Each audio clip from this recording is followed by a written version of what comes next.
London, April 1847. The evening rain pattered against the window panes of the Cavendish townhouse, matching the rhythm of Elena's racing heart as she stared at the document before her. The candlelight flickered across the parchment, illuminating the elegant script that would forever alter her destiny. "You understand the terms, Miss Cavendish?" The solicitor's voice cut through the tense silence of her father's study. Eleanor Cavendish lifted her golden head, her blue eyes reflecting both resignation and resolve. At 22, she had once imagined a different future for herself, one filled with love and possibility. Now, she saw only duty. "I do, Mr. Holloway." Her voice remained steady despite the storm within her. "The agreement is clear." Across the mahogany desk, her father, Lord William Cavendish, avoided her gaze. Once a proud and prosperous man, he had been reduced to shadows and whispers, his shoulders bent under the weight of impending financial ruin.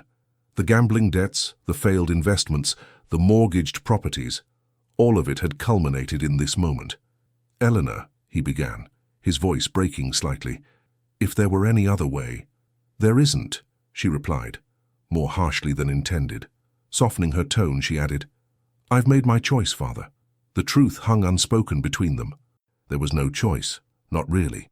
Not when creditors circled like vultures and her younger sisters faced a future without dowries or prospects. Not when the Cavendish name, centuries old and once respected, teetered on the precipice of disgrace. The door to the study opened without warning, and Elena felt the air change even before she turned to face the newcomer. Arthur Wellesley, the 6th Duke of Thornfield, entered the room with the confident stride of a man accustomed to commanding attention. Tall and imposing in his perfectly tailored black coat, he surveyed the scene with cool detachment. At 35, his face bore the sharp, handsome features of aristocratic breeding, hardened by experience and authority. "Your Grace," the solicitor stammered, rising quickly. The Duke acknowledged him with a slight nod before his gaze settled on Eleanor. His eyes, grey as winter fog, revealed nothing as they assessed her. "Miss Cavendish." His voice was deep, controlled, and utterly devoid of warmth. "I trust the arrangements meet with your approval." Eleanor stood, determined to face her future husband as an equal, though society would never view them as such. "They do, Your Grace." "Excellent." He approached the desk, removing his gloves with deliberate precision. "Then let us conclude this business." Business. That was all this was to him. A transaction. The purchase of a bride to provide him with heirs and social standing. In exchange, the Cavendish family would receive enough funds to settle their debts and maintain their position in society. The Duke took the pen offered by the solicitor and signed his name with a flourish. When he extended the pen toward Eleanor, their fingers brushed briefly.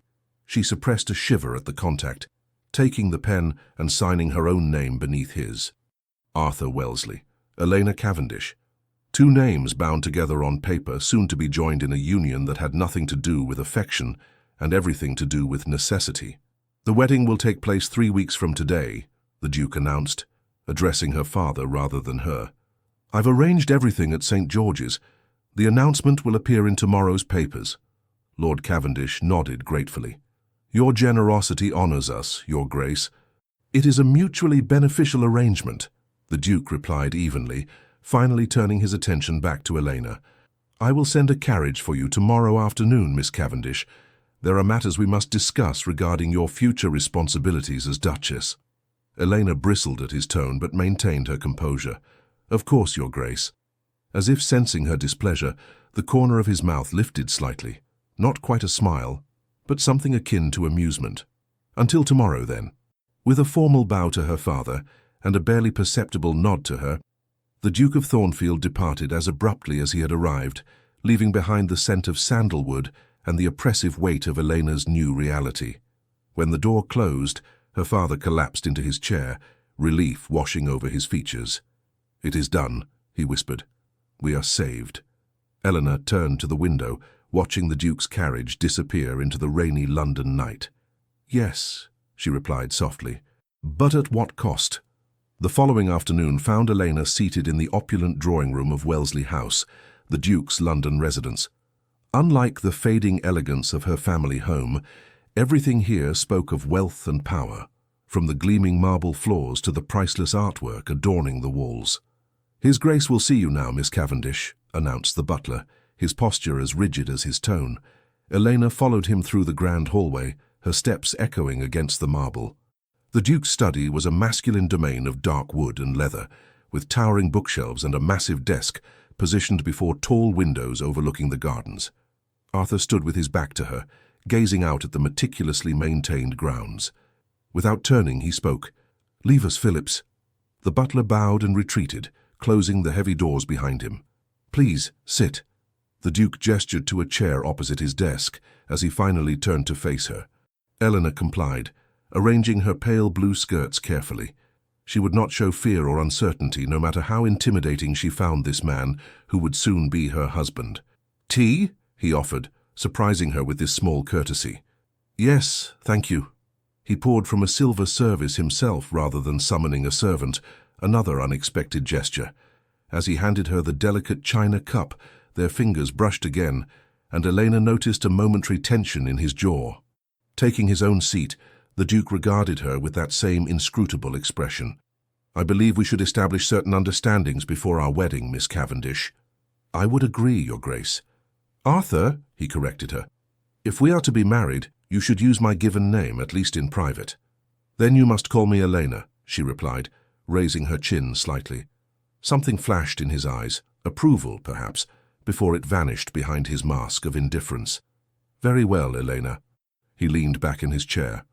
"Our arrangement is, as we both understand, one of mutual benefit. I require a duchess and heirs.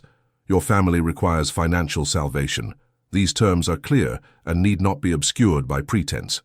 His bluntness, while jarring, was oddly refreshing after weeks of veiled conversations and polite fictions. "I appreciate your directness, Arthur.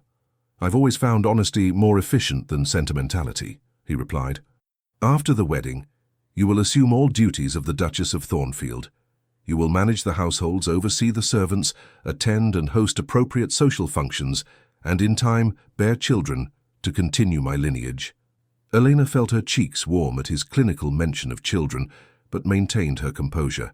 "And what of your duties to me?" The question seemed to catch him off guard. "Explain." "If I am to fulfill my obligations, I expect you to fulfill yours as well. I may be entering this marriage out of necessity, but I will not be treated as merely an acquisition." Arthur studied her for a long moment, and Elena feared she had overstepped. Then, unexpectedly, he inclined his head slightly. "Fair enough. You will have my name, my protection, my respect, and my fidelity. You and any children we may have will want for nothing. Your sisters will receive generous dowries, and your father's debts will be settled in full." He paused, his expression hardening almost imperceptibly. "What I cannot offer is the romantic attachment that young women are often led to expect from marriage. My first marriage cured me of such illusions." Eleanor had heard whispers of the Duke's brief, disastrous first marriage to Lady Caroline Somerset, who had reportedly betrayed him with his closest friend before dying in a riding accident 7 years earlier. The scandal had been substantial, even by London standards. "I do not expect romance, Your Grace, Arthur," she amended, "but I would hope for respect and perhaps in time friendship." "Respect you shall have," he replied evenly. "Friendship remains to be seen." He rose and moved to retrieve a small box from a cabinet. Returning to his desk, he placed it before her. "This belongs to the Duchess of Thornfield. It will be yours after the ceremony." Eleanor opened the box to find a magnificent sapphire and diamond ring, the ducal ring that had adorned the hand of every Duchess of Thornfield for generations. "It's beautiful," she murmured, closing the box carefully. "It is also symbolic," Arthur said. "Once you wear it, you become part of a lineage that stretches back centuries. The Wellesley name carries expectations, Eleanor. I trust you understand this." "I do." He nodded, apparently satisfied. "The dressmakers will arrive tomorrow to begin work on your trousseau. I've taken the liberty of arranging everything." "That's very—" Elena searched for the right word. "Efficient." For the first time, something resembling a genuine smile flickered across his face. "I am nothing if not efficient." As their meeting concluded and Elena prepared to depart, Arthur escorted her to the entrance hall. At the door, he hesitated, then said, "One more thing, Elena. After we are married, you will reside primarily at Wellesley Abbey in Hampshire. London society can be unkind to new duchesses, particularly those whose marriages are arranged as ours has been. The implication was clear. He meant to shield her from gossip and scrutiny by keeping her away from London. While part of her appreciated the consideration, another part bristled at being hidden away like something shameful. "I'm not afraid of London society, Arthur." "Perhaps you should be," he replied cryptically. "Nevertheless, we will return for the season. By then you will be established as my Duchess, and certain adjustments will have been made." Before she could question his meaning, he bowed formally and handed her into the waiting carriage.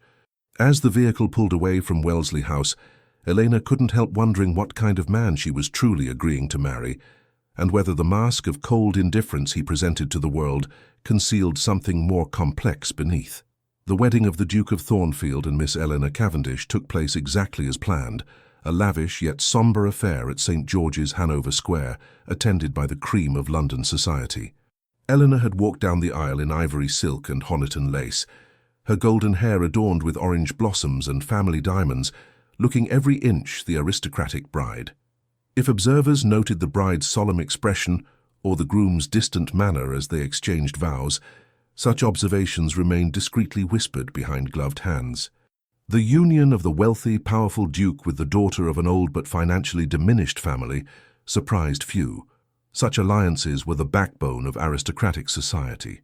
3 weeks after the wedding, Eleanor found herself standing at the window of her private sitting room at Wellesley Abbey, watching spring rain sweep across the expansive grounds. The ancient estate, with its grey stone walls and centuries of history, was to be her home now, yet it still felt foreign, as did her new title and identity as Duchess of Thornfield. A soft knock at the door interrupted her thoughts. "Enter," she called, turning from the window. Mrs. Henderson, the housekeeper who had served the Wellesley family for over 30 years, stepped into the room and curtsied. "Your Grace, His Grace requests your presence in the library." Elena nodded, smoothing the folds of her emerald day dress. "Thank you, Mrs. Henderson. I'll go to him now."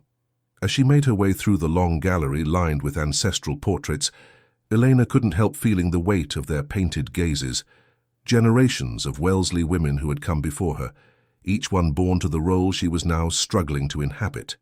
The past 3 weeks had been a careful dance of politeness between her and Arthur. They took breakfast separately, dined together formally in the evening, and retired to separate chambers at night.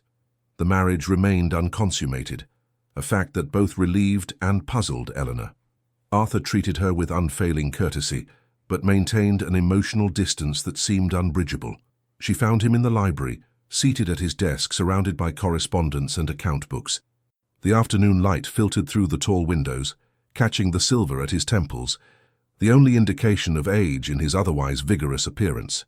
"You wish to see me, Arthur?" she asked from the doorway. He looked up, his expression softening almost imperceptibly at the sight of her. "Yes, Eleanor, please come in." Setting aside his papers, he gestured to a chair near the desk. "I've had word from London. Lady Pemberton is hosting her annual midsummer ball in 3 weeks. We are expected to attend." Eleanor felt a flutter of both excitement and apprehension.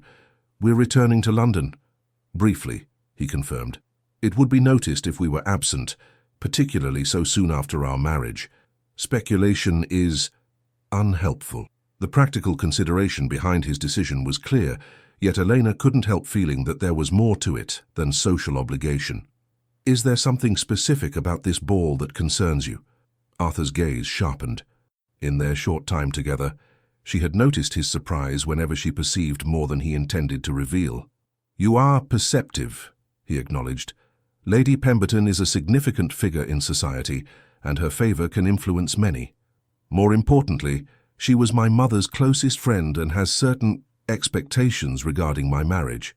"She disapproves of me," Eleanor surmised. "She hasn't met you," Arthur replied evenly, "but she had other candidates in mind for my second wife. Her own niece, Lady Beatrice Ashworth, chief among them." The name was familiar.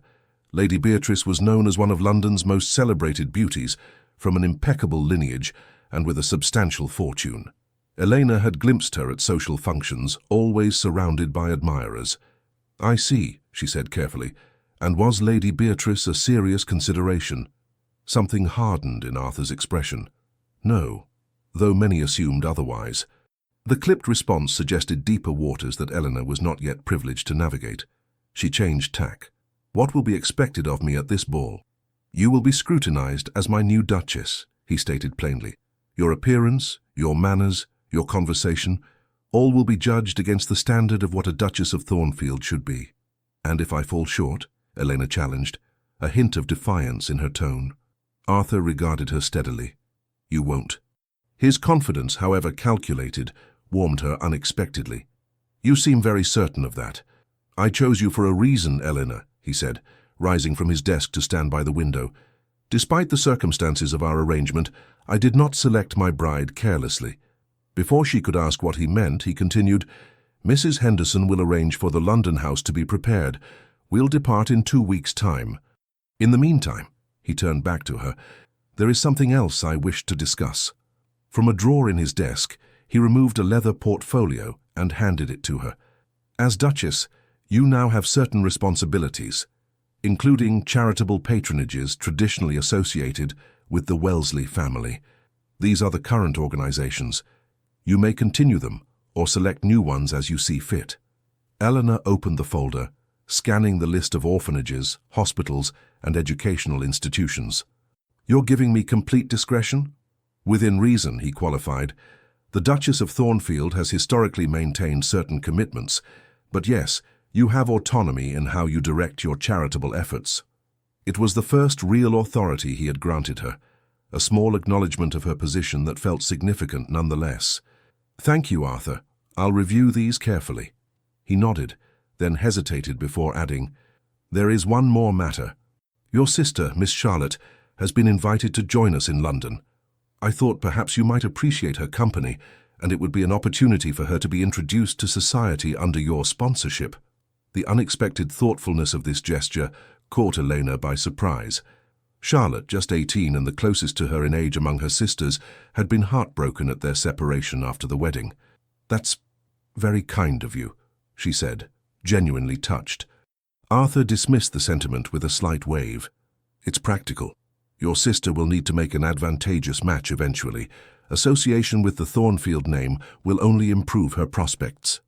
Even as he framed the invitation in terms of practicality, Eleanor sensed there might be more to it. A small concession to her happiness, perhaps. Or merely another calculated move in whatever game he was playing. "Still, I am grateful," she persisted. "Charlotte will be overjoyed." A fleeting softness passed over his features. Then it settled. "You may write to her today if you wish." As their meeting concluded and Elena rose to leave, Arthur called after her, "One more thing, Elena." She turned questioningly. "For the Pemberton ball?" He hesitated, then continued with unusual hesitation, "Lady Beatrice and her circle can be challenging. If at any point you find yourself uncomfortable, you need only signal to me. I would not have you distressed." The concern, however formally expressed, suggested a protectiveness she hadn't expected. "Thank you, Arthur, but I believe I can manage Lady Beatrice and her friends." A ghost of a smile touched his lips. "I don't doubt it. Still, the offer stands." As Elena left the library, she felt a subtle shift in the atmosphere between them. Not quite warmth, but perhaps the first fragile bridge across the chasm of their arranged union. The Pemberton townhouse blazed with light, a beacon of aristocratic splendor in Berkeley Square. Carriages lined the street, disgorging finely dressed nobles into the warm June evening. Inside, crystal chandeliers cast their glow over marble floors and gilded furnishings, while an orchestra played from the ballroom, and champagne flowed freely. Helena stood at the top of the grand staircase, acutely aware of every eye that turned in her direction, as the majordomo announced, "His Grace, the Duke of Thornfield, and Her Grace, the Duchess of Thornfield." Arthur stood beside her, resplendent in formal evening wear, his expression unreadable as always. As they descended, he placed her hand on his arm, leaning close to murmur, "Remember who you are now." The simple reminder straightened her spine and lifted her chin. She was Duchess of Thornfield. Regardless of how she had attained the title, it was hers now, and she would wear it with dignity. Lady Pemberton awaited them at the foot of the stairs, an imposing woman in her 60s, dressed in plum silk with an impressive display of diamonds at her throat. Her shrewd eyes assessed Elena with undisguised curiosity. "Arthur, my dear boy," she greeted him with obvious affection, offering her cheek for his kiss. "How well you look." "Lady Pemberton," he replied warmly. "May I present my wife, Elena, Duchess of Thornfield?" The older woman's smile cooled several degrees as she turned to Elena. "Your Grace," she acknowledged, with a perfectly correct, yet somehow diminished curtsy. "Welcome to my home. We are almost interested to make your acquaintance." "You're very kind, Lady Pemberton," Elena replied smoothly, refusing to be intimidated. "Arthur has spoken highly of your long friendship with his family." "Has he indeed?" Lady Pemberton's gaze flickered to Arthur, who remained impassive. "Well, the Wellesleys have been dear to me for decades. I knew Arthur's mother from our days as debutantes. Her emphasis on lineage was subtle but unmistakable. How fortunate to have such enduring connections," Eleanor replied, maintaining her composure. Lady Pemberton's lips thinned slightly. "Yes, well, do enjoy the ball. Arthur, Beatrice was asking after you earlier. I believe she's by the terrace doors." With a final assessing glance at Elena, she moved away to greet other guests. "Round one," Arthur murmured, a hint of sardonic amusement in his voice. "You handled her well." "The evening is young," Elena replied under her breath. As they circulated through the crowded ballroom, the pattern of reception became clear. Those who depended on the Duke's goodwill or business, and there were many, greeted Elena with excessive deference. Others, secure in their own position, displayed a range of reactions from polite curiosity to barely concealed disdain. The whispers followed them. Cavendish girl, family nearly ruined, arranged match, no dowry to speak of. Arthur seemed oblivious to the undercurrent, or perhaps merely accustomed to it. He performed his social duties with practiced efficiency, introducing Elena to a blur of faces and titles. It was during a brief moment alone, while Arthur was engaged in conversation with a government minister, that Elena first encountered Lady Beatrice Ashworth directly. "Your Grace," came a melodious voice from behind her. "How delightful to finally meet you." Eleanor turned to find herself face to face with a striking woman approximately her own age. Lady Beatrice was undeniably beautiful, with glossy dark hair, luminous skin, and eyes the color of amber. Her burgundy gown emphasized her perfect figure, and diamonds glittered at her ears and throat. "Lady Beatrice," Eleanor acknowledged, instantly recognizing her from Arthur's description. "The pleasure is mine." Beatrice's smile was a masterpiece of social artifice. "I must congratulate you on your marriage. It was all so sudden. Arthur is notoriously selective, you know." We were all quite astonished when the announcement appeared. "Thank you," Elena replied simply, refusing to engage with the implied question. Undeterred, Beatrice continued, her voice honeyed with false warmth. "You must find it all rather overwhelming. The title, the responsibilities. Thornfield has been without a duchess for so long. Arthur's mother, the late Duchess, was such a formidable woman. They say Wellesley Abbey has never been the same without her guiding hand." "Every generation brings its own changes," Elena observed carefully. "Change can be refreshing." "How progressive of you," Beatrice remarked with a tinkling laugh that attracted the attention of nearby guests. "Though some traditions are sacred, wouldn't you agree? Especially in families like the Wellesleys, where lineage is everything." The barb was expertly delivered, reminding Elena and anyone listening of her comparatively modest background. "Traditions evolve, Lady Beatrice," Elena countered calmly. "Otherwise we'd all still be living in caves." A flash of anger crossed Beatrice's perfect features before she composed herself. "How charmingly unconventional. But then, Arthur always did have unexpected tastes, even in his first marriage." The reference to Caroline, Arthur's first wife, was deliberately provocative. Elena maintained her smile, though her pulse quickened at the obvious attack. "If you'll excuse me," she said, preparing to step away, "I should rejoin my husband." "Of course," Beatrice replied, her voice rising just enough to be heard by those nearby.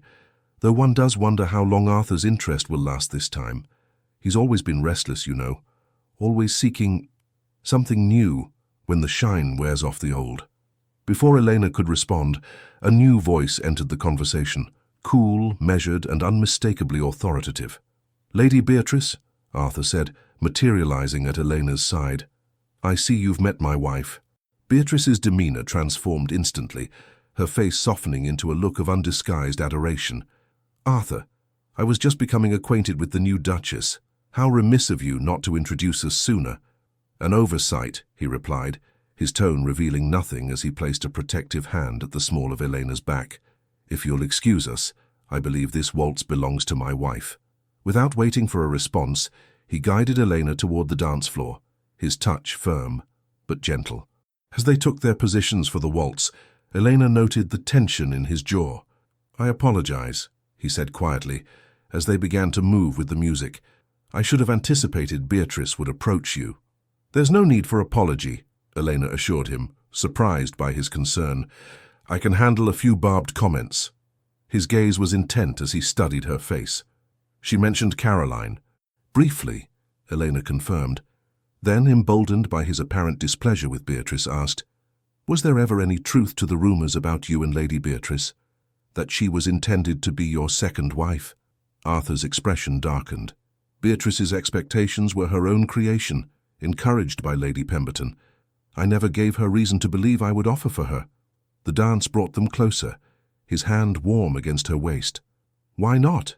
Elena found herself asking. "She's beautiful, well-connected, wealthy, and reminds me too much of Caroline," he finished bluntly. The candid admission surprised her. It was the first time he had voluntarily mentioned his first wife. "I see," Elena murmured, though in truth she understood very little about the man who was now her husband, his past pains, his present motivations, or what he truly wanted from their arrangement beyond its practical benefits. The waltz ended, and as they left the dance floor, Elena became aware of the curious glances directed their way. Despite the circumstances of their marriage, they made a striking couple, the powerful, austere Duke and his unexpectedly poised young Duchess. The evening progressed with the predictable rhythm of aristocratic entertainment. Dinner was served, toasts were made, and the dancing resumed with increased animation as the champagne flowed more freely. Elena was resting between dances, observing the swirling figures on the floor, when Lady Pemberton approached her once more. "You dance well, Your Grace," the older woman remarked, seating herself beside Elena. "Arthur seems pleased with his choice." "Thank you, Lady Pemberton," Elena replied cautiously, sensing this was more than casual conversation. The dowager fanned herself slowly, her jewels catching the light. "I've known Arthur since he was a boy, you know. Watched him grow into the man he is today. Witnessed his first marriage and its unfortunate conclusion." Elena remained silent, unwilling to be drawn into gossip about Arthur's past. "He was devastated by Caroline's betrayal," Lady Pemberton continued, her voice lowered conspiratorially. "Completely withdrew from society afterward. Many of us feared he would never remarry." "Life often takes unexpected turns," Eleanor observed neutrally. Lady Pemberton's gaze sharpened. "Indeed. Though I confess I was surprised when he chose you, my dear. Not that you aren't charming, but the Cavendish situation is well known, and Arthur has always been so particular about connections." The implication was clear. Elena was considered beneath Arthur's station, accepted only because of some inexplicable whim. "Perhaps the Duke values qualities beyond mere social position," Elena suggested, maintaining her dignity despite the insult. "Perhaps," Lady Pemberton conceded with obvious skepticism. "Or perhaps he simply desired a docile bride who would be sufficiently grateful for the elevation in status not to question his continued independence." Eleanor felt her cheeks warm with indignation. "I believe you misunderstand the nature of our marriage, Lady Pemberton." "Do I?" The older woman smiled thinly. "Time will tell, I suppose. But a word of advice, my dear. Men like Arthur require more than a pretty face and a grateful heart to remain content. Caroline learned that lesson too late." Before Eleanor could formulate a response that wouldn't cause a scene, Lady Pemberton rose and drifted away, leaving her alone with the unsettling insinuation. The evening took a decisive turn as the clock approached midnight.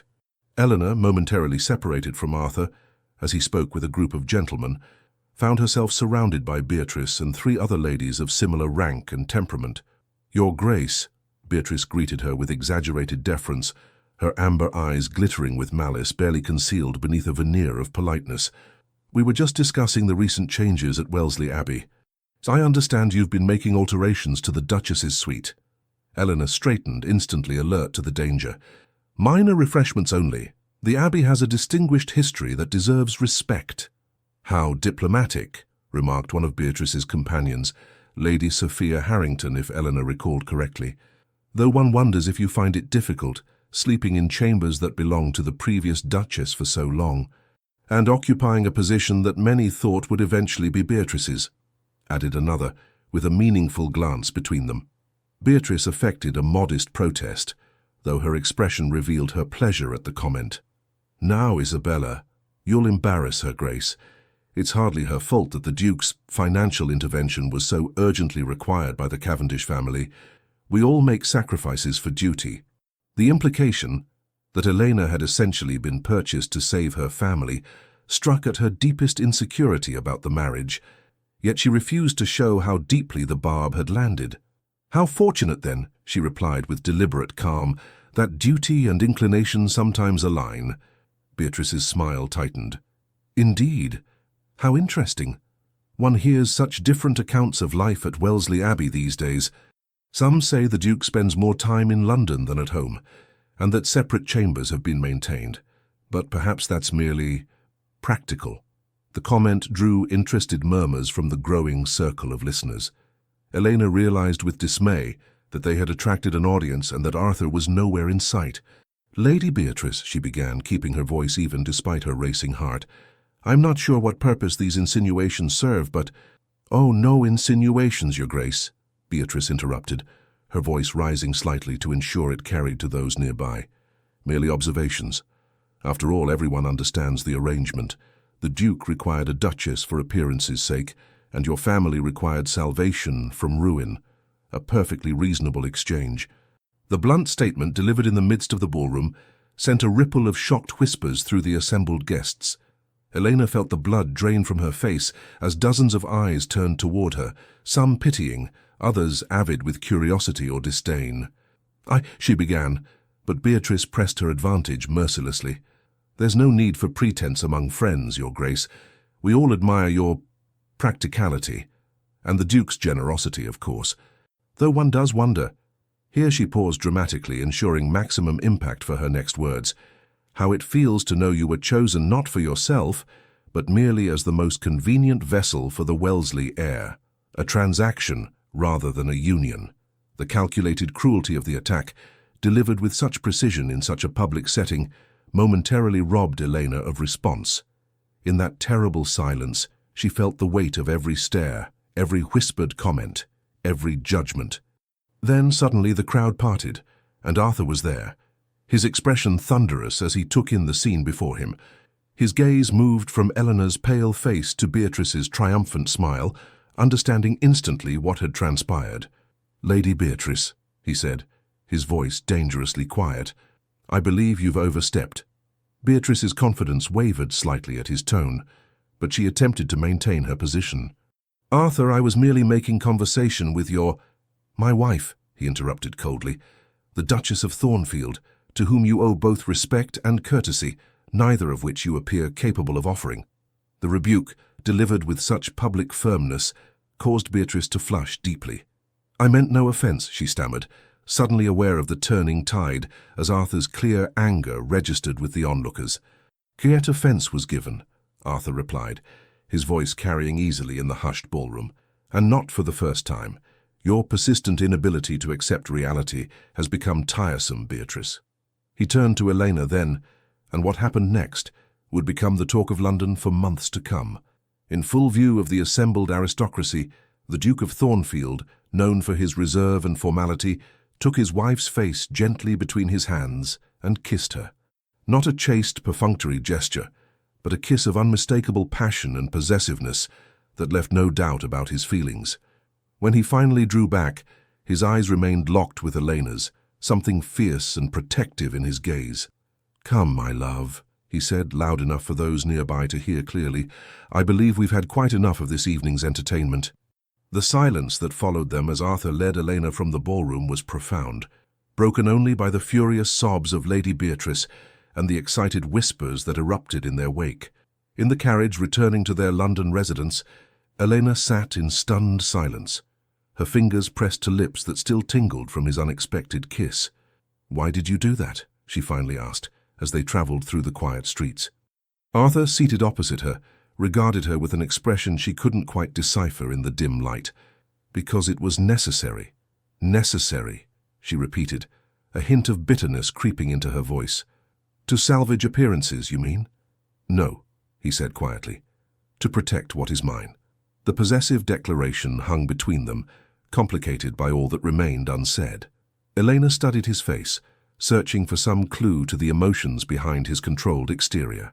"Lady Beatrice was not entirely wrong, was she?" she asked, needing to confront the truth between them. "Our marriage was a transaction." Arthur's jaw tightened. "It began that way," he acknowledged. "But Beatrice was wrong about why I chose you." "Then why did you?" Elena pressed, emboldened by the events of the evening. "Out of all the eligible women in London, why select the daughter of a ruined family?" The carriage swayed gently as it continued through London's darkened streets. Arthur's face was half in shadow, but Elena could see the tension in his shoulders, the careful control in his expression as he considered her question. "I chose you," he finally said, his voice low, "because unlike the others, you looked at me rather than my title or fortune." Elena's breath caught at this unexpected admission.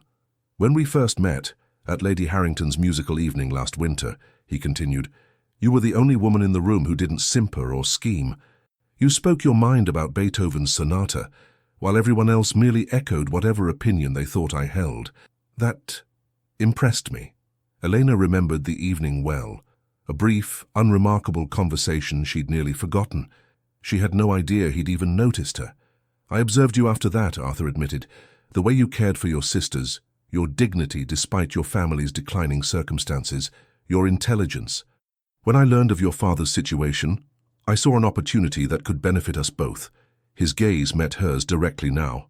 "I didn't want another Caroline, someone who married me for my position while harboring resentments and desires elsewhere. I wanted someone with strength of character, who would uphold the responsibilities of a duchess, someone who understood duty and loyalty."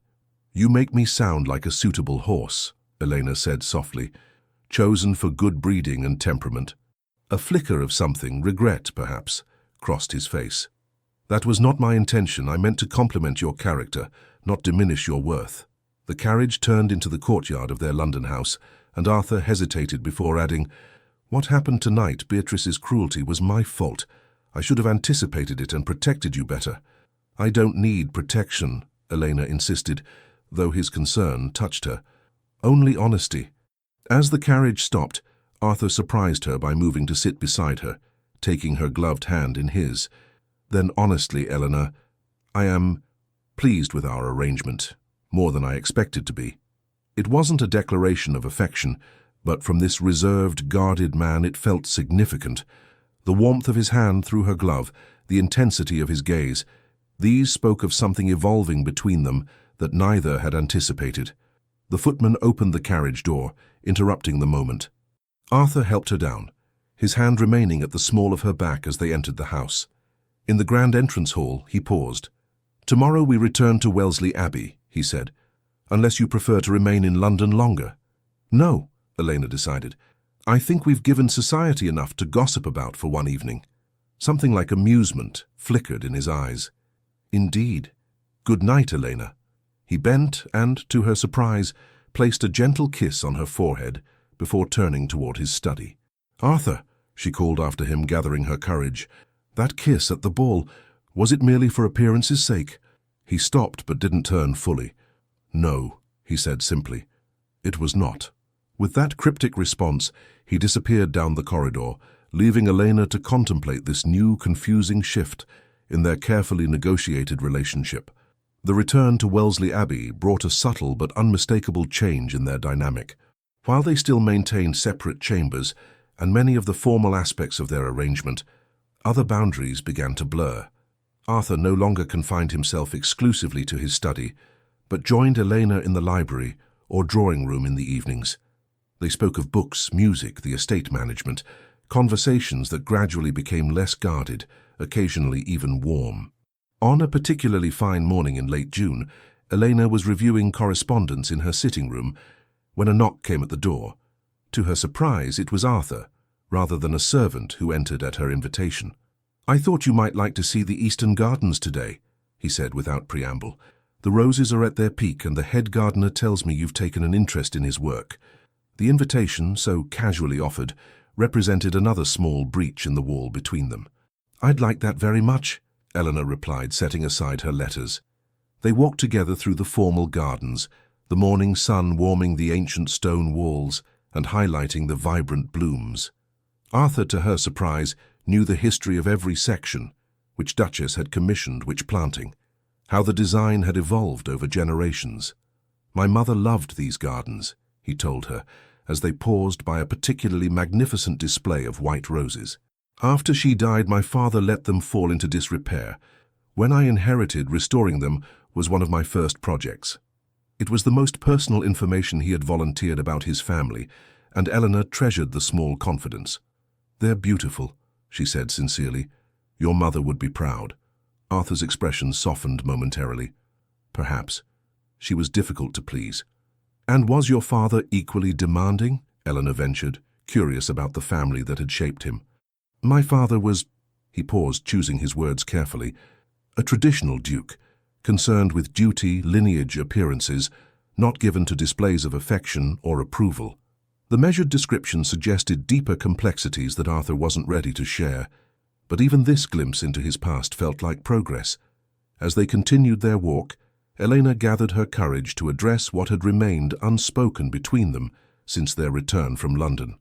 "Arthur, about what happened at the Pemberton ball—" "You were exemplary," he interrupted.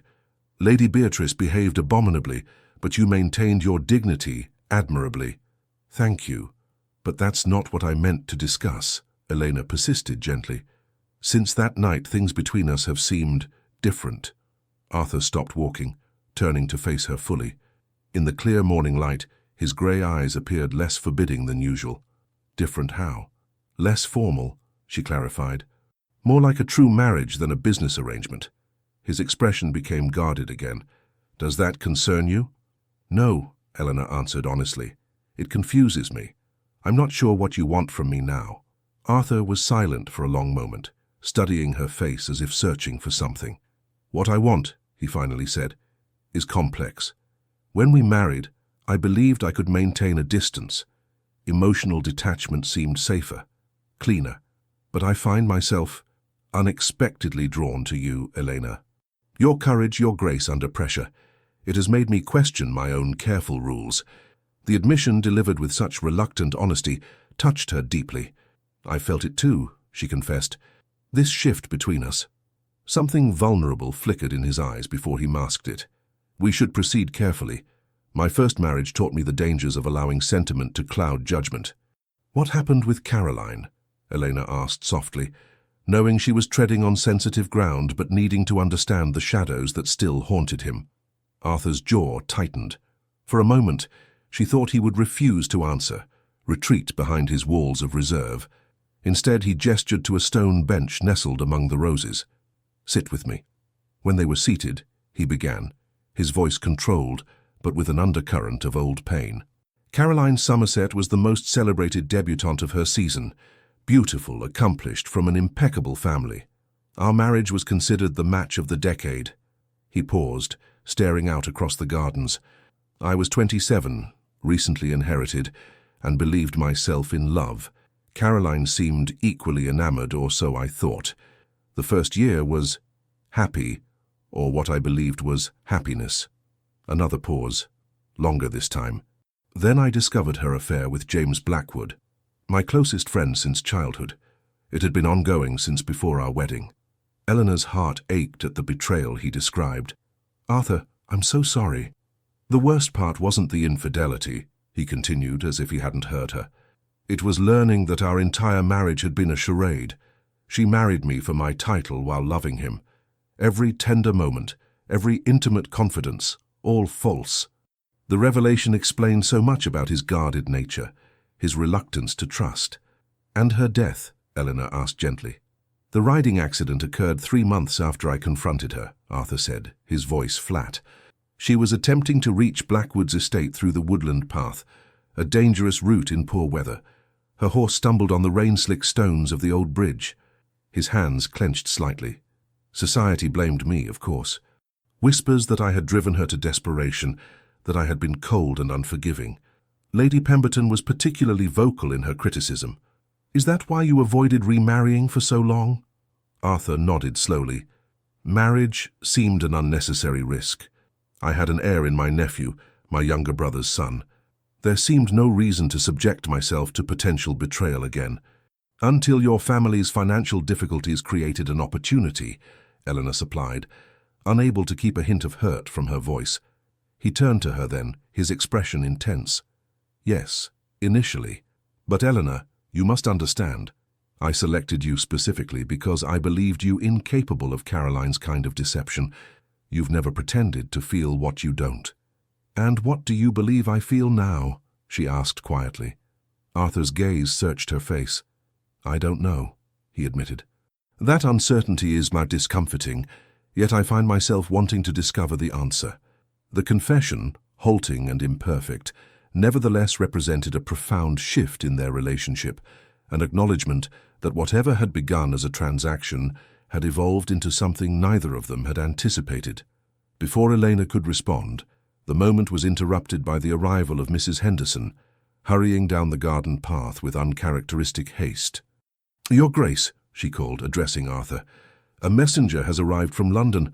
Lord Cavendish has suffered an apoplectic fit. He's asking for Her Grace." Eleanor felt the blood drain from her face.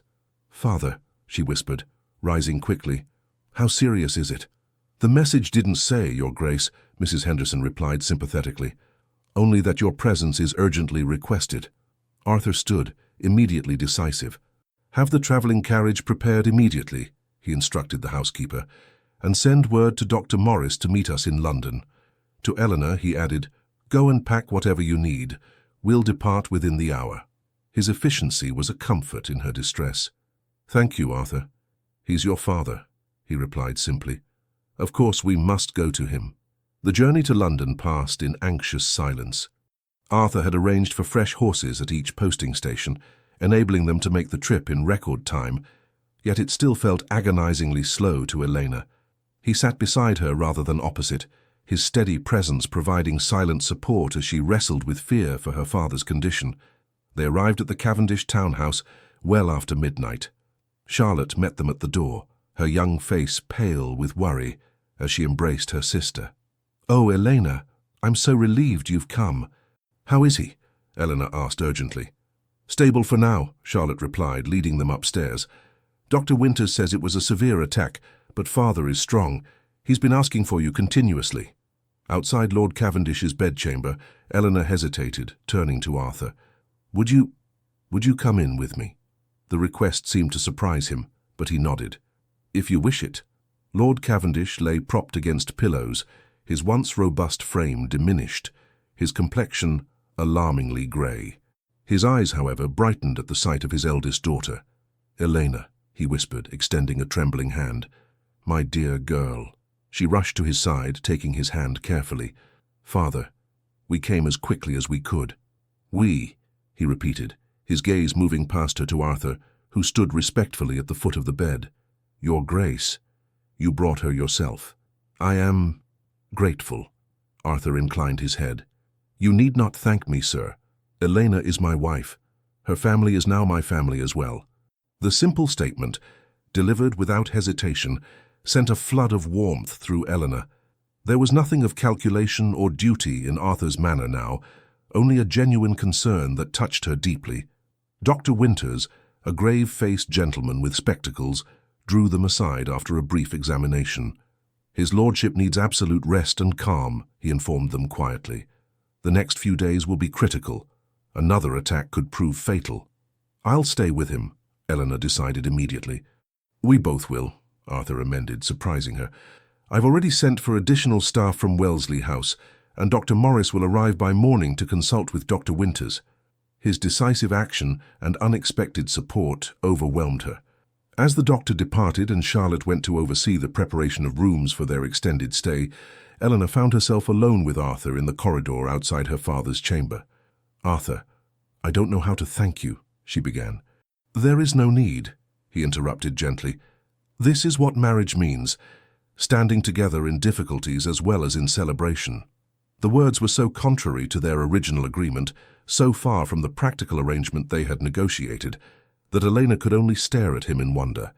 That's not what you said when we signed our contract.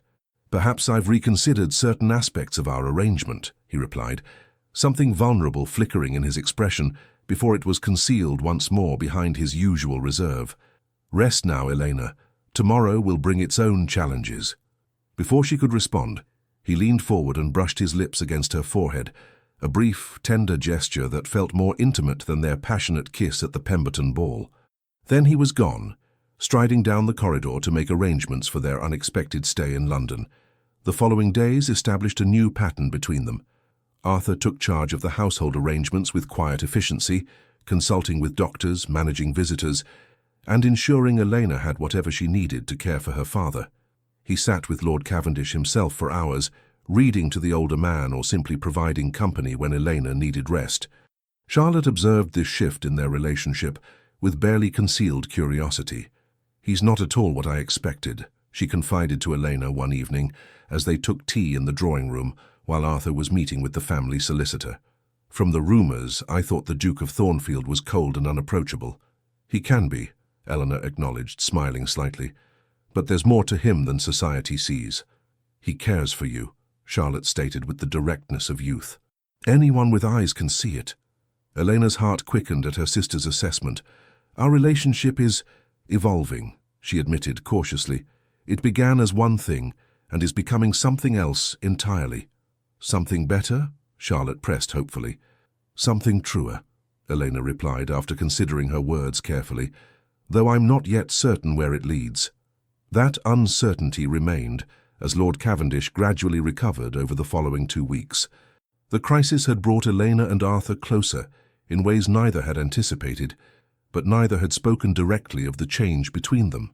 They worked together as partners during the day, but still retired to separate chambers at night, a physical distance that increasingly failed to reflect their emotional proximity. On a warm July evening, with Lord Cavendish finally well enough to sit up in a chair by the window, Arthur found Elena alone in the small garden behind the townhouse. She stood among the neglected roses, lost in thought as the setting sun cast long shadows across the overgrown beds. "Your father seems much improved," he observed, coming to stand beside her. Eleanor nodded, grateful for his steady presence these past difficult weeks. "Dr. Morris believes he may be able to travel to Bath by the end of the month. The waters there might help his complete recovery." "I've already made inquiries about suitable accommodations," Arthur told her, "and arrangements for Charlotte and your younger sisters to join him there." The thoughtfulness of this gesture, anticipating her family's needs without being asked, moved her deeply. "Arthur, I don't know how to thank you for everything you've done. You've gone far beyond what our arrangement required." He was silent for a moment, his expression unreadable in the gathering twilight. "Perhaps we should discuss our arrangement, as you call it." Elena's heart quickened at his serious tone. "What about it?" "I find it no longer accurately reflects the reality between us," he stated carefully. "When I proposed our marriage, I believed I could maintain a practical detachment. Recent events have challenged that assumption." She held her breath, afraid to hope yet unable to suppress the warmth spreading through her at his words. "In what way?" Arthur turned to face her fully, his customary reserve giving way to an intensity that made her pulse race. "I care for you, Elena, far more than I intended or expected. These weeks, seeing your strength and grace under pressure, your devotion to your family, they have affected me profoundly."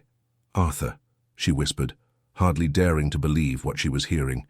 He took her hands in his touch gentle yet firm. "I don't expect you to return these feelings.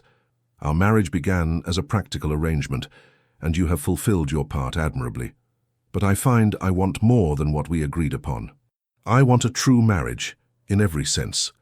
The vulnerability in his admission, this proud, guarded man laying his heart before her, moved Elena beyond words.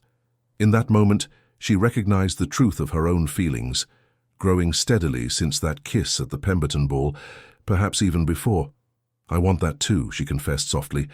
"I've come to care for you, Arthur, the man behind the Duke's facade, These weeks have shown me who you truly are, beyond titles and transactions." Something like wonder crossed his face at her words. Slowly, giving her every opportunity to withdraw, he drew her closer. "May I kiss you, Elena? Not for appearances or obligation, but because I desire it more than anything." In answer, she lifted her face to his. This kiss was different from their first, not a public declaration or statement of possession, but a tender exploration, a beginning rather than a tactical maneuver. His arms encircled her waist, drawing her against him as the last light faded from the garden and the first stars appeared above them. When they finally parted, Arthur rested his forehead against hers.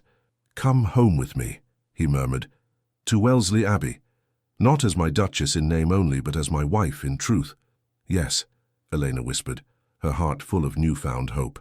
"Yes, I will." Autumn painted the Hampshire countryside in brilliant hues of gold and crimson as the carriage bearing the Duke and Duchess of Thornfield passed through the massive gates of Wellesley Abbey. 3 months had elapsed since Lord Cavendish's illness and the transformation of Elena and Arthur's marriage from arrangement to genuine union. After ensuring her father's comfortable establishment in Bath, with Charlotte and the younger girls settled nearby under the supervision of a respectable companion, Elena had returned with Arthur to Wellesley Abbey in August. The intervening weeks had seen their relationship deepen and flourish, the initial tentative affection blossoming into something neither had dared hope for at the outset of their union. Now returning from a brief visit to London where Arthur had business with his solicitors, Elena gazed out at the familiar landscape with a sense of homecoming that would have been unimaginable to her 6 months earlier. "Happy to be back?" Arthur asked, noting her expression. Elena smiled, reaching for his hand. "Very much so. London has its attractions, but Wellesley has become home to me now." The simple admission pleased him visibly. "And you've made it more of a home than it has been in decades," he told her. "Mrs. Henderson commented just last week that the Abbey hasn't felt so alive since my mother was alive." Coming from the reserved housekeeper who had initially viewed Elena with skepticism, this was high praise indeed. "I'm glad," she replied sincerely, "though I've hardly made dramatic changes." "You've changed more than you realize," Arthur said thoughtfully, "not just in the house, but in those who inhabit it, including me." The carriage rolled to a stop before the imposing front entrance, where the staff had assembled to greet their return. As Arthur handed Elena down, she was struck once again by the contrast between her first arrival as a nervous bride and her return now as a confident, beloved Duchess. Mrs. Henderson stepped forward with a formal curtsy that couldn't quite suppress her smile. "Welcome home, Your Graces. We've prepared everything as requested." "Thank you, Mrs.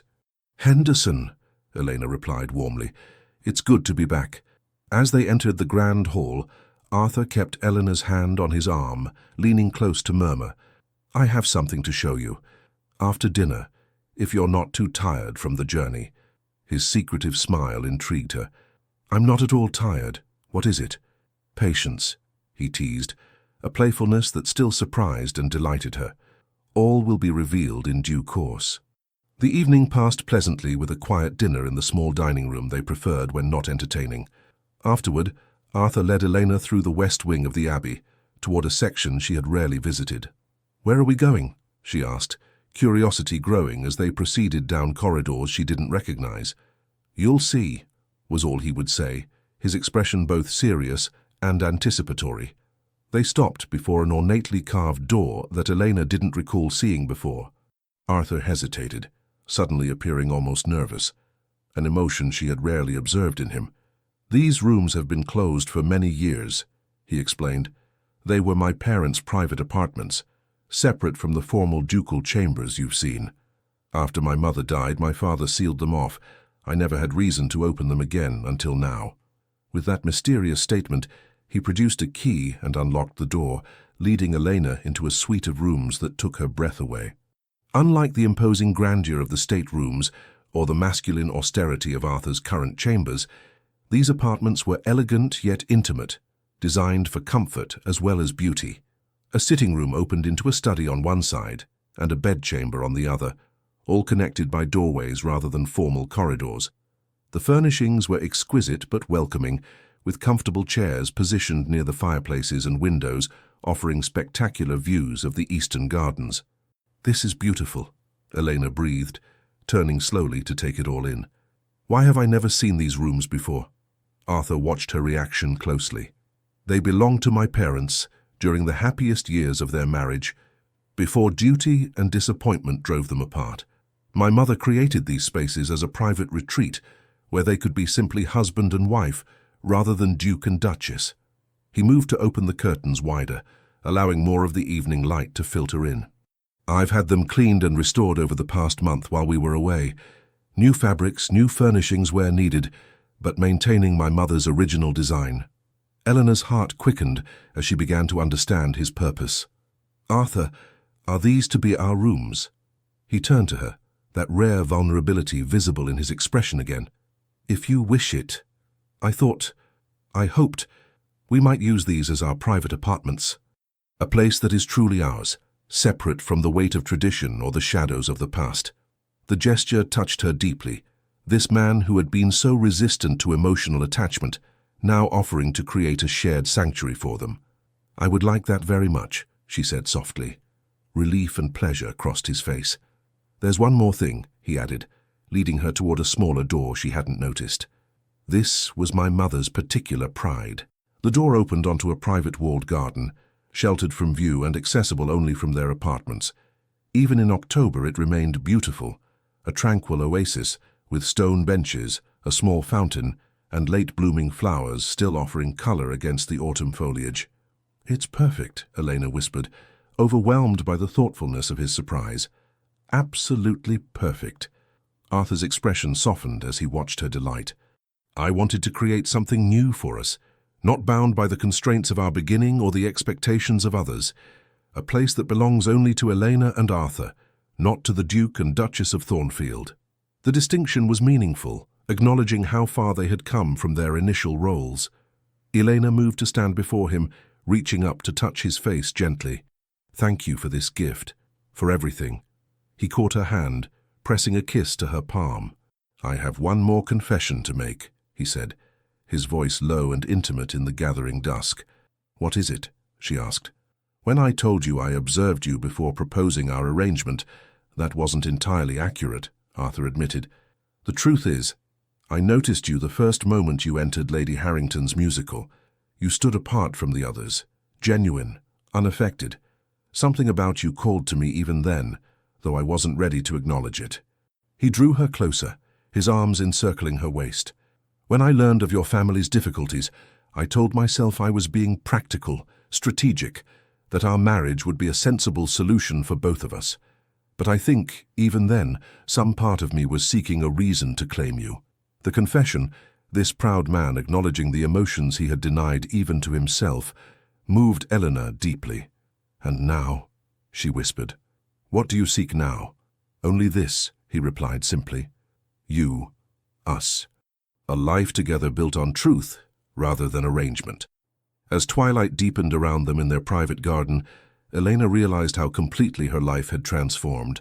From reluctant bride to beloved wife, from marriage of convenience to partnership of choice, the journey had been unexpected but infinitely precious. "I love you, Arthur," she said, the words she had held back for weeks, finally finding voice.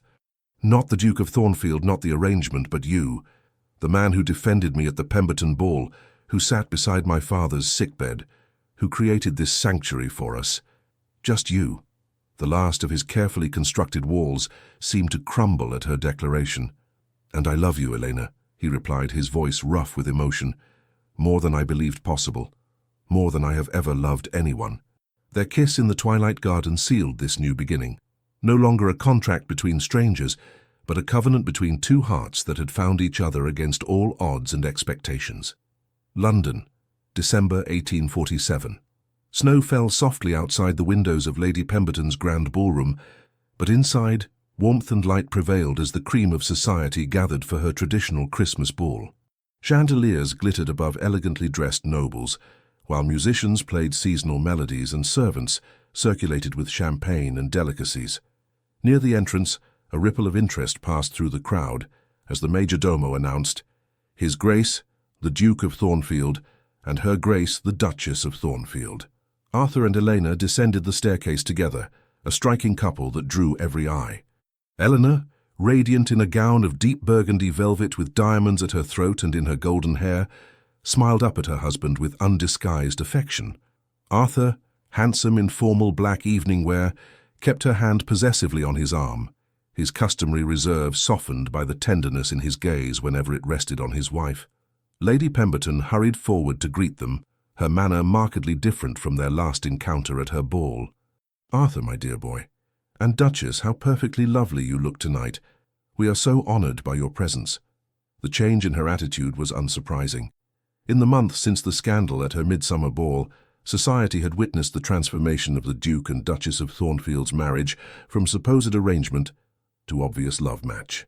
Their evident happiness and Arthur's clear devotion to his wife had silenced most of the earlier whispers and turned many former critics into eager supporters.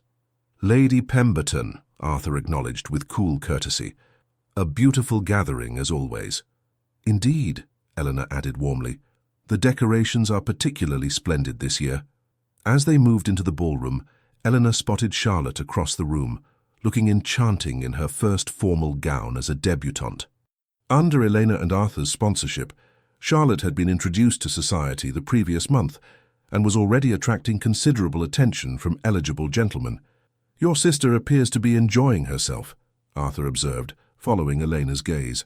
"Thanks to you," she replied softly. "Your kindness to my family has meant everything, Arthur." He squeezed her hand gently. "They are my family now, too." As they circulated through the ballroom, accepting congratulations and engaging in polite conversation, Eleanor noticed Lady Beatrice Ashworth watching them from across the room.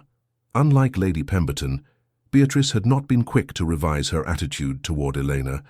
Still beautiful but noticeably thinner, with a brittle quality to her smile, she stood with a small circle of admirers, though her attention remained fixed on Arthur and Elena. "She still hasn't forgiven us," Elena murmured to Arthur. He glanced briefly in Beatrice's direction before dismissing her with a slight shrug. "Her forgiveness is irrelevant. Her ability to harm you, however, concerns me." "I'm no longer vulnerable to her barbs," Elena assured him. "Not now." The music changed to a waltz, and Arthur led Elena onto the dance floor. As they moved together with the practiced ease of partners who had grown increasingly attuned to each other, she reflected on how dramatically her life had changed in less than a year. Her father had recovered sufficiently to enjoy his new life in Bath, where he was courting a respectable widow who seemed to bring out the best in him. Charlotte was flourishing under Elena's guidance, while her younger sisters were receiving the education and opportunities that had once seemed impossible. And Elena herself had found a happiness beyond anything she could have imagined when she signed that fateful contract in her father's study. "What are you thinking?" Arthur asked, noticing her contemplative expression. "About beginnings and endings," she replied. "How what began as necessity has become the greatest joy of my life." His eyes softened. "Mine as well." As the waltz ended, Arthur kept her hand in his. "There's something I've been meaning to tell you," he said, leading her toward a quieter corner of the ballroom. "I received word from Dr. Morris yesterday." Elena's pulse quickened at his serious tone. "Is it about father? Has he suffered a relapse?" "No, nothing like that," Arthur assured her quickly. "It's about you, Elena. The symptoms you've been experiencing, the morning fatigue, the sensitivity to certain foods." Understanding dawned, and Elena's hand went instinctively to her abdomen. "You mean—" Arthur nodded, joy and pride evident in his expression. "Dr. Morris believes we will welcome a new Wellesley to the Abbey by midsummer." The news, suspected but now confirmed, filled Elena with overwhelming happiness. "A child," she whispered. "Our child." Arthur drew her closer, propriety momentarily forgotten as he pressed his forehead to hers. "The first of many, I hope," he murmured. "If you're willing." "Very willing," she assured him, blinking back happy tears. From across the room, Lady Beatrice watched their intimate exchange with narrowed eyes. Unable to contain her curiosity and resentment, she approached them with a brittle smile. "Your Graces," she greeted them with exaggerated deference. "How delightful to see you again after so many months." "Lady Beatrice," Arthur acknowledged coolly, his arm protectively around Elena's waist. Beatrice's gaze flicked between them, noting their obvious closeness. "Society has missed your presence these past months. Hiding away at the Abbey, I understand." "Enjoying my wife's company," Arthur corrected firmly. "A pleasure I would recommend to any husband fortunate enough to have married for love rather than convenience." The pointed remark struck home, and Beatrice's artificial smile faltered. "How romantic, though one does hear such interesting whispers about marriages that begin as arrangements." Eleanor met her gaze steadily. "Perhaps you should listen less to whispers, Lady Beatrice, and more to truth spoken plainly. Arthur and I are happy, genuinely, completely happy." "How fortunate for you both," Beatrice replied, unable to fully mask her bitterness. "Though happiness can be fleeting." "Not ours," Arthur stated with quiet conviction. "Now, if you'll excuse us, I believe I promised my wife another dance." As he led Eleanor away, Beatrice called after them, "You've changed, Arthur. The man I knew would never have been so demonstrative." Arthur paused, turning back to her with a small, genuine smile. "You're right, Beatrice. I have changed. For the better, I believe." On the dance floor once more, Elena leaned close to murmur, "That was rather pointed." "Sometimes clarity is kinder than ambiguity," Arthur replied. "Besides, I find I no longer have patience for society's games or petty cruelties, not when they're directed at those I love." The simple declaration, this once reserved man openly acknowledging his feelings, warmed Elena's heart. "Nor do I," she agreed. "Life is too precious to waste on pretense." As the music swelled around them, Arthur gazed down at his wife with undisguised adoration. "I have a confession, Duchess," he said softly. "Another one?" she teased. "You're becoming quite forthcoming, Your Grace." "Only with you," he assured her. "I was just thinking how fortunate it was that your father lost his fortune." Eleanor laughed in surprise. "That's a rather unusual sentiment." "But true," Arthur insisted, spinning her gently with the music. "Without that financial disaster, I might never have found the courage to approach you, and you might never have accepted me." "Perhaps fate has a sense of irony," Elena suggested, "taking one kind of wealth to give us another, far more valuable." As the snow continued to fall outside, and London society swirled around them, the Duke and Duchess of Thornfield moved together in perfect harmony. Two people who had begun as strangers, bound by contract and necessity, only to discover that true love often arrives in the most unexpected guises. Their eyes met in shared understanding. Whatever challenges the future might hold, they would face them together, no longer married merely for appearances, but united in heart and soul. The end. Dear listener, there are moments in life when everything seems to happen out of duty, not desire. We accept, we endure, we carry on with heavy hearts, not as those living a dream, but as those fulfilling an obligation. And yet, time, that wise old companion, has a way of turning the unexpected into a blessing, and the chill of duty into the warmth of true affection. The story of Elena and Arthur reminds us that not everything born of appearances ends without soul, that love can rise even after pain, that respect can heal old wounds, and that one gesture, like that kiss in front of so many judging eyes, can speak louder than 1,000 promises. Real life is no different. Even in our hardest seasons, there is still room for the unexpected, for tenderness, for a new chapter filled with meaning. So tonight, take a deep breath. Let your heart be still. You who have faced so much, who have been strong when no one was watching, deserve to rest in peace, wrapped in a quiet sense of comfort, protection, and love. May sleep come to you like a gentle embrace, and may tomorrow greet you with the quiet certainty that beauty still waits for you. With all our affection, Legends of the Fall Team. Thank you so much for staying with us until the end. If this story stirred something in your soul, please subscribe, like, comment, and share it with others who also believe in second chances and love that heals. From the bottom of our hearts, thank you for supporting our channel. Your support motivates us every day to keep writing new stories, filled with love, redemption, and emotional twists that stay with you long after the video ends. At the end of this video, another beautiful story awaits.